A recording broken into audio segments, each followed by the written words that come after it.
everyone, welcome back to Studyverse N. So this is part 2 of chapter 1 Business Studies class 11th. So we are going to start with comparison of business, profession and employment. These are the basis of distinction and this is the difference.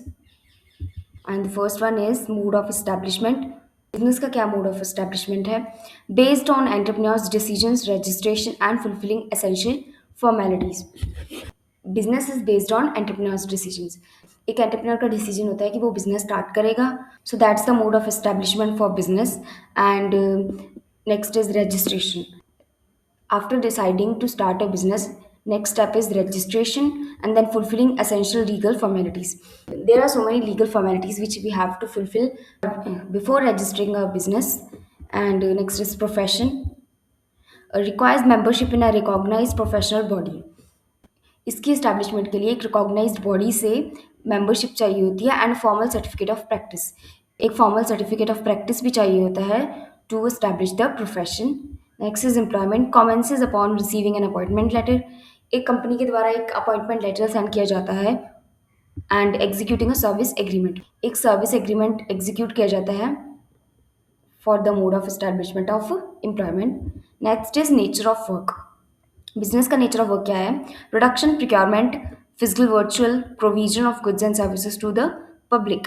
Business का main work क्या होता है? Production करना, procurement करना, physical virtual provision of goods and services to the public. Rendering highly personalised expert and specialised advisory services. Profession एक highly personalised expert और specialised advisory services होती हैं, जैसे कि chartered accountant.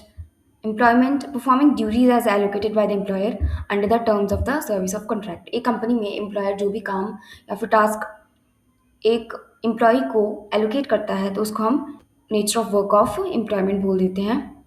Next is minimum qualification for business. No minimum qualification academic और professional qualification is legally mandated to start. Business के लिए कोई भी एकेडमिक क्वालिफिकेशन या प्रोफेशनल क्वालिफिकेशन नहीं चाहिए होती. Any person can start a business. Next is minimum qualification for profession. Strict prescribed academic qualifications, technical training and professional expertise are mandatory. Profession के लिए मिनिमम क्वालिफिकेशन स्ट्रिक्ट होती है. Prescribed academic qualification पहले से ही prescribe होती है कि इतनी क्वालिफिकेशन होनी चाहिए ये प्रोफेशन होने के लिए. टेक्निकल ट्रेनिंग, उसमें टेक्निकल ट्रेनिंग दी जाती है हर प्रोफेशन के according. And professional expertise are mandatory. Education qualification for employment.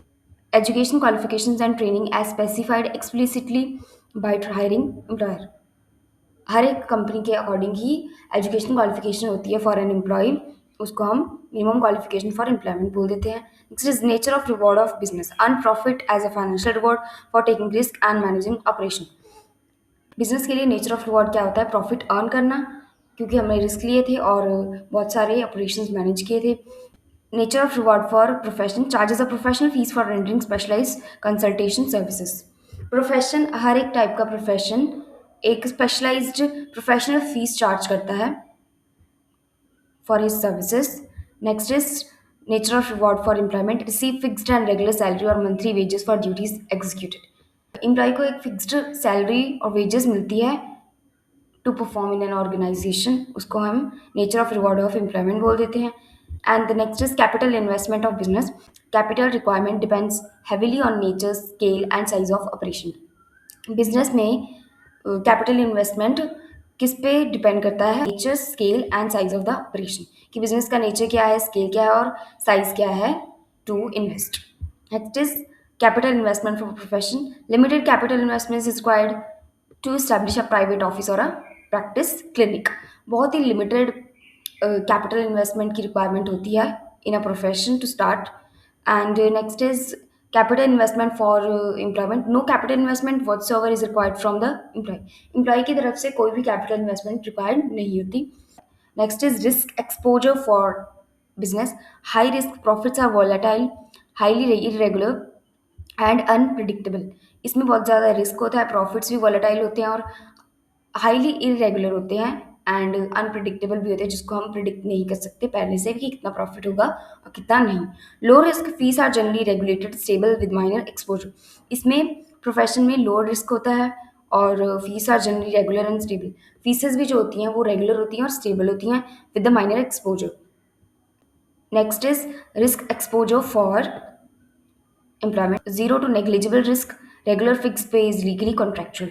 For an employee risk बहुत ही नेग्लिजिबल होता है और रेगुलर फिक्स पे होता है जो कि लीगली कॉन्ट्रेक्चुअल होता है, पहले से ही कॉन्ट्रैक्ट बना होता है कि इतना पेमेंट होगा। Next is transfer of interest in business. Transfer of ownership interest is fully possible subject to standard legal formalities. अगर एक पर्सन अपना बिजनेस ट्रांसफर कर सकता है, बिजनेस की ओनरशिप ट्रांसफर करना चाहता है तो फुली पॉसिबल है बहुत सारी कंडीशंस फुलफिल करने के बाद। In profession transfer of interest is not possible. Expertise and certification can not be legally transfer to another person. Profession में ट्रांसफर ऑफ इंटरेस्ट कभी भी पॉसिबल नहीं है। Expertise and certification can not be legally transfer to another person. एक person की professional skills को कभी भी ट्रांसफर किया नहीं जा सकता। Completely impossible. Job position can not be transferred और हैंडेड डाउन। एम्प्लॉयमेंट में भी ट्रांसफर ऑफ इंटरेस्ट इम्पॉसिबल है बिकॉज एक जॉब पोजीशन को हम ट्रांसफर नहीं कर सकते। Next is code of conduct in business. No fix statutory code of conduct governs internal operating procedure. Business में कोई भी कोड ऑफ कंडक्ट नहीं होता, जो भी होता है वो इंटरनल ऑपरेटिंग प्रोसीजर्स होते हैं। नेक्स्ट इज प्रोफेशन के लिए code of conduct. Strict professional code of conduct laid down by respective professional councils must be followed, जैसे कि chartered accountancy. For employment code of conduct is the rules norms of behavior and internal regulations laid down by employer apply। बहुत सारे rules होते हैं, norms of behaviour होते हैं और internal regulations होती हैं जो कि एक एम्प्लॉयर के द्वारा एक एम्प्लॉय पे इम्पोज की जाती हैं। वही मेन होते हैं एक ऑर्गेनाइजेशन में, वही कोड ऑफ कंडक्ट होता है for an organisation. Classification of business activities.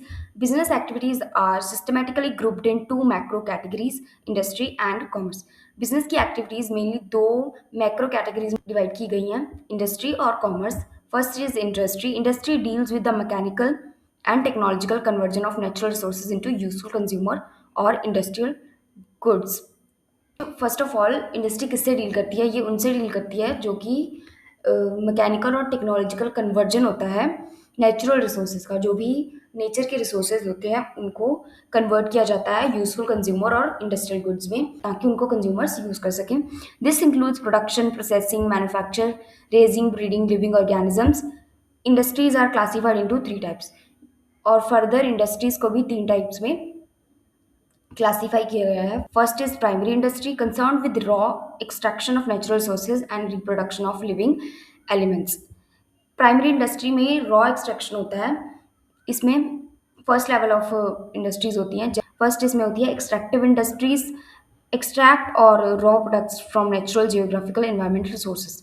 जो भी नेचुरल रिसोर्सेज होते हैं उनमें से जो भी प्रोडक्ट्स होते हैं उनको हम एक्सट्रैक्टिव इंडस्ट्रीज बोल देते हैं। Farming, mining, hunting, fishing, lumbering etcetera ये आती है हमारी एक्सट्रैक्टिव इंडस्ट्रीज में। Next is genetic industries, engage in breeding and multiplying plants and animals for reproduction. ये इंडस्ट्रीज मेनली एनिमल से रिलेटेड होती हैं जैसे poultry farms, plant nurses, cattle breeding farms and fish hatcheries. इनसे ही लोग प्रॉफिट अर्न करते हैं। ये होती है genetic industries. Next is secondary industries, process material already extracted by primary sector to turn them into finished products. जो भी primary industry से मटेरियल एक्सट्रैक्ट किया जाता है to turn them into finished product, उनको हम बोल देते हैं सेकेंडरी इंडस्ट्रीज। उसमें फर्स्ट आता है मैन्युफैक्चरिंग इंडस्ट्री, फिर आता है analytical industry, synthetical industry, processing industry, assembling industry. इन सबका अलग अलग काम होता है to convert the materials extracted by primary sector to turn them into finished products.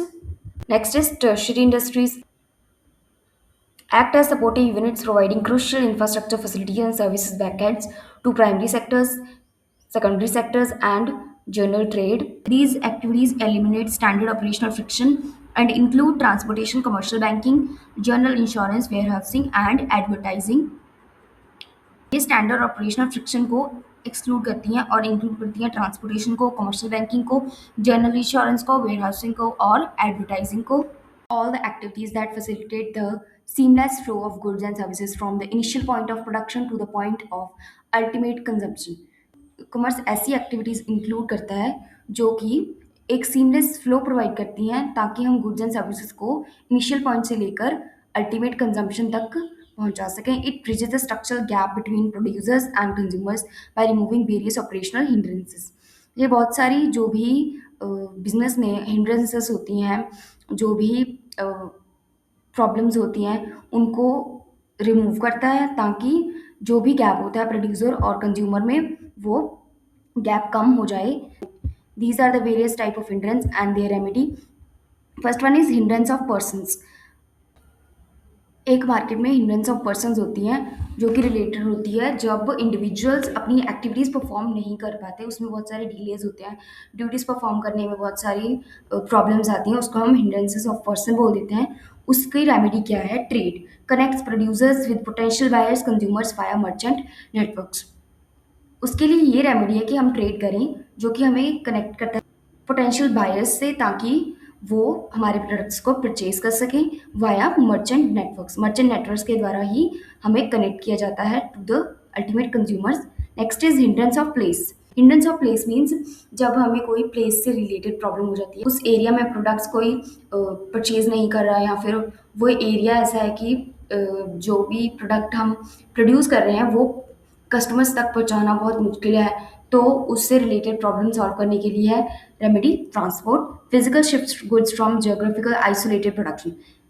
मतलब जो भी आइसोलेटेड प्रोडक्शन पॉइंट्स हैं, जो भी छोटे इलाके हैं, कैसे शिफ्ट करना है टू द अर्बन मार्केट्स, वो हमें ट्रांसपोर्ट बताएगा. Next is hindrance of time. एक प्रोडक्ट को पहुंचाने में कितना टाइम लगता है टू द कंज्यूमर, उससे रिलेटेड जो भी प्रॉब्लम्स है उसको हम बोल देंगे हिंड्रेंस ऑफ टाइम. उसको सॉल्व करने के लिए होता है warehousing and storage. Store surplus seasonal goods to be sold steadily as and when required demand peaks. Warehousing means एक जगह पे बहुत सारे प्रोडक्ट्स को स्टोर करके रखना, ताकि जब भी एक कंज्यूमर्स को रिक्वायर हो, वो गुड्स को स्टेडीली मीन्स बहुत जल्दी ही अवेलेबल किया जाए. Next is hindrance of risk. Business में हमेशा बहुत सारे रिस्क होते हैं. कॉमर्स में बहुत सारे रिस्क होते हैं कि बिजनेस चलेगा या फिर नहीं. उसको सॉल्व करने के लिए है insurance. Provides robust protection and financial compensation against fire, theft, transit damage. Hindrance of finance. कभी कभी फाइनेंस की कमी हो जाती है कॉमर्स में, तो उसके लिए होता है banking and finance. Provides liquidity, lines of credit, overdraft facilities, short and long term capital loans. Hindrance of information. कभी कभी because of lack of information बहुत सारी प्रॉब्लम्स क्रिएट होती हैं. कभी कभी लोगों को प्रोडक्ट की इंफॉर्मेशन ही नहीं मिलती. बहुत सारी ऐसी चीज़ें होती हैं जिससे हमारे प्रोडक्ट की इंफॉर्मेशन उन तक नहीं पहुंच पाती, तो उसके लिए होता है advertisement and public relations. Advertisement करवाई जाए या फिर पब्लिक रिलेशंस को इम्प्रूव किया जाए, ताकि ये हिंड्रेंस को सॉल्व किया जा सके. informs and educates the consumer base regarding products, features, and prices. So that's all for the part 2 of chapter 1 business studies class 11th. मिलते हैं नेक्स्ट वीडियो में. Thanks for watching.